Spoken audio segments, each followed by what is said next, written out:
अस्सलाम वालेकुम जी। आज हमने एसी हायर का खोला हुआ है। सुबह सुबह वीडियो नहीं बनाई थी, अभी बना रहे हैं। तो ये हायर एसी का, हायर कंपनी का एसी है और ये इसका वॉल लीक है 1/4 का। ठीक है, ये देखें। ठीक है, ये 1/4 का वॉल लीक है एक तो, और दूसरा अल्लाह आपका भला करे ये यहाँ से भी लीक है। ठीक है, ये वाला लीक है।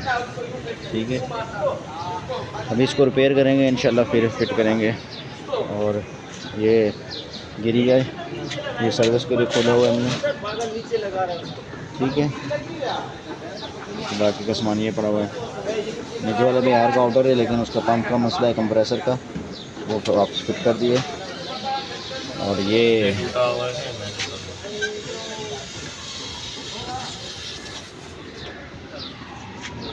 फायर